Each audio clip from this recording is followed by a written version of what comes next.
He was driven out of Sudan and back to Afghanistan. Yes, indeed. Eventually, the Sudanese government, under immense pressure, told him that he would have to leave the country, and he went back to Afghanistan, and they all lived together with a number of people, of his supporters, on the invitation, more or less, of people he used to work with back in the 80s. He knew already, and he had open lines of support, who weren't the Taliban at all. He touched down near Jalalabad, which wasn't under Taliban control at the time, and was there hosted by other Mujahideen leaders at the beginning, who saw various different interests in why they would get him back. He was still known to be a rich man who had supported them in jihad. He was known that for building huge infrastructure projects in Sudan, something Afghanistan definitely needed as well.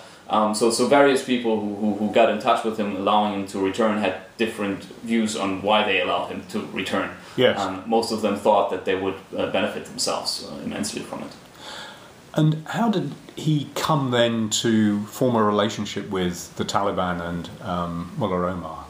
Well, that was almost a kind of accident of history, I guess, because yeah, as Felix mentioned, he was there partly on the invitation of the Rabbani government, and the Taliban at this time were kind of, at the time when he arrived, were still kind of stuck trying to force their way eastwards and up into Kabul, and it was in mid-1996 when that happened, and they managed to kind of come round through the east, pass through the area where bin Laden himself was staying, and then onwards into Kabul, and that all happened quite quickly when the kind of Masood's forces pulled back and kind of defensive positions were removed.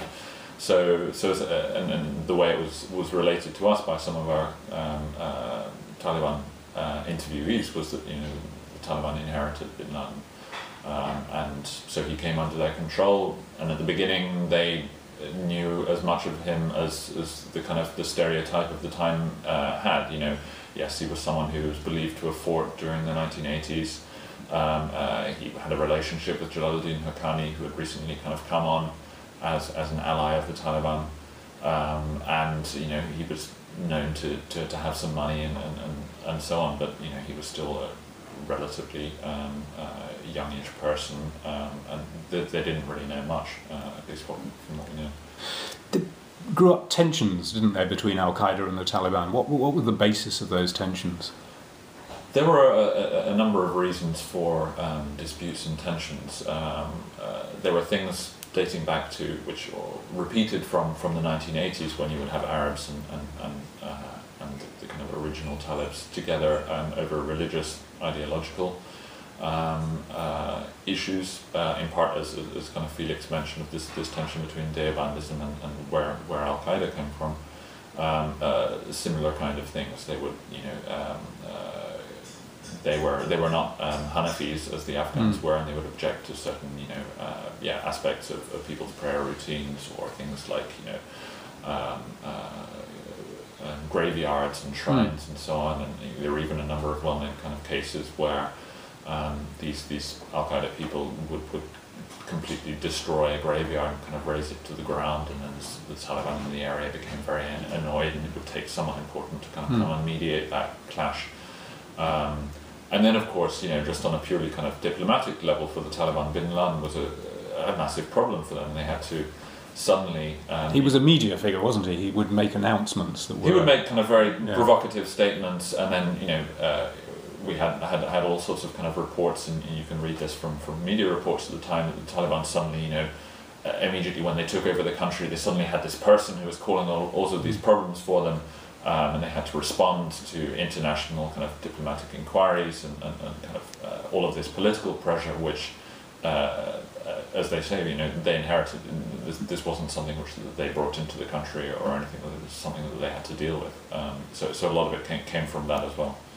And some of the Taliban were opposed to having Al-Qaeda and bin Laden in the country. What was their reasoning, and who were these forces? I mean, it came mainly from this political tension. you know, the Talibs, from their heritage, they were concerned about Afghanistan. Initially, the movement was, you know, a very kind of small, locally minded group, which was concerned just with a very small bit of territory.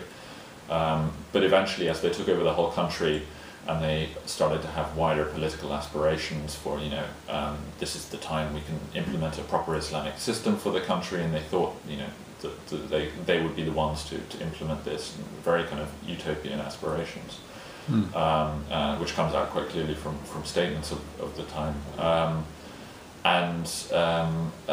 So when they were, you know, trying to realise this, they kept on coming up, you know, with this kind of thorn in their side of Bin Laden and the various kind of internationalists who were making statements and so on. And as time went on, you know, taking actions, you know, the 1998 bombings in Tanzania and in Kenya, this all came back to, you know, was put on the doorstep of the Taliban. So a lot of people, not a lot of people, a small group within the senior leadership had come to the conclusion, some earlier on, some later on, that essentially these foreign jihadists were more of a problem than they were worth, and that they needed to find some way to get them to leave the country so that they could get about their real aims and goals within Afghanistan. Islam in one country, as it were. Yes, or an Islamic system in one country. Yeah. And I find the book very persuasive and compelling, except in two parts of the argument, and I'd just like to rehearse those to see kind of what you think. 2 days before the 9/11 bombing, Ahmed Shah Masood, the commander of the United Front, was assassinated. Very little is known about the assassination, but actually you would have to ask the question, who benefits? And it would seem to me that if you were drawing up that list, you would say that the Taliban and Al-Qaeda were the primary beneficiaries of the death of Masood. Yes. So it would seem to me that there would a case could be made that they were in cahoots to kill him because they knew the consequences of 9/11, and Masood would be a clear alternate source of power and an alternate figure to rule Afghanistan. Yet you seem to go against that. You seem to imply that this was a happenstance event.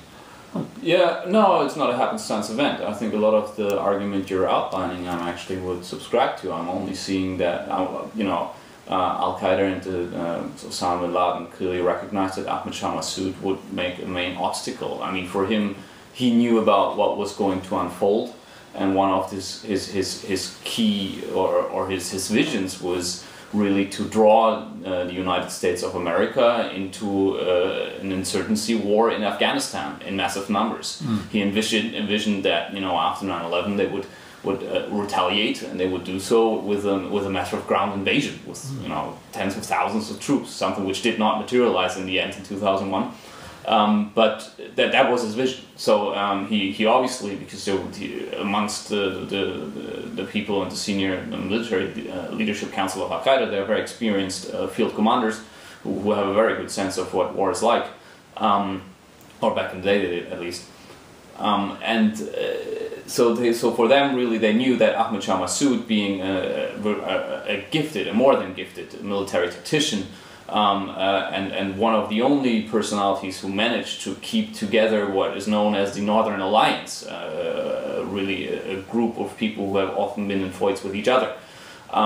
So he would be the chosen ally, and he would have welcomed the United States with open arms, and would have made a significant battlefield difference in the calculations of Al-Qaeda. I think if we take a look at the operation that led to the death of Ahmed Shah Masood, I think a lot of these elements are very clear hallmarks of Al-Qaeda operations. A lot of this was organized and planned within Europe, with the support of various European cells who helped out with the documentation, with letters of introduction, and so forth. It was planned from a long hand, and it was a suicide bomb operation. One shouldn't forget that suicide bomb operations are something which are very new for the Taliban. It's something that only came about after 9/11, after Operation Enduring Freedom started really in 2003, I think 2004, somewhere around this, we had the first suicide bomb within Afghanistan. We didn't have those in the 80s, and we didn't have those in the 90s. While that was something Al-Qaeda had been advocating for and had been doing before. Suicide operations were something they had used on multiple occasions in what they were doing. So I think a lot of the signs and a lot of the individuals who got involved points quite clearly to an Al-Qaeda-led operation. And I think the question then is, what did the Taliban know about that operation? Exactly, were they part of it, or I think obviously this is an argument that's based on our best judgment on the information we have access to currently, and there's definitely, specifically into this case, there's more research needs to be done in order to be more certain from the current state of information I'm having. And from knowing the discussions that have happened amongst the Taliban senior leadership post-2001 as to the legitimacy, the religious legitimacy to suicide bombings, which wasn't straightforward, oh yeah, we sign on and we're going to do this now on a massive scale. There have been massive discussions, and there are still ongoing discussions as to how legitimate are those. And different fractions within the Taliban and different leaders see this very, have very different opinions about this. And knowing that this didn't happen in the past, another thing which often comes to mind, which also has been pointed out by various interviews who we talked to, according to this from senior Taliban leaders, we didn't announce it. We always announce what we've done. We always do. We would have been proud of it. If this is what we had planned to do, we would have cheered and we would have been proud of it. That it was an obvious advantage for the Taliban, who had struggled against Masood for years and years and years and years without making much ground actually into the Panjshir at all. Of course. There are also two further points. Firstly, that you would have, if the Taliban knew about it, you would have expected them to kind of push on and kind of take advantage of that military kind of confusion among the Northerners.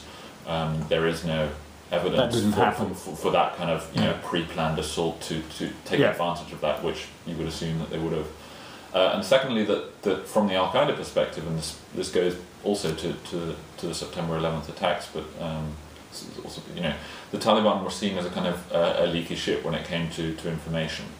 And given the kind of difficult relationship between the two organizations at that time in September 2001, one has to wonder, what advantage telling the Taliban would have given Al Qaeda. What would have been the reason for it? And moving on to the second of the things, you argue are sort of counterfactual in a historic sense in the book, which is that given more time, the Taliban would have handed over in some way Al-Qaeda or bin Laden at that point. What's the evidence for that, do you think? Well, I mean, the evidence is essentially all of the deliberations which took place, and the kind of very palpable sense of confusion which comes both from accounts written retrospectively and from journalists and reporters who were inside Afghanistan at the time, interacting with their kind of various Taliban counterparts and so on. There was a very real sense of, I guess, confusion, of being torn in two ways. Of, on the one hand, this comes out most eloquently, I guess, in the kind of personality of Mullah Muhammad Omar, who on the one hand, wanted to keep the Islamic government, the Islamic Emirate of Afghanistan. Of course, he wanted this to continue, yet he felt kind of tied or in some way had some kind of responsibility for this kind of Islamic reputation, and both how he would be viewed by his peers, and also by God. I mean, this comes up time and time again in the speeches of the time. I will not be judged by man, but by God, and this is the kind of the template on which I'm basing my decision.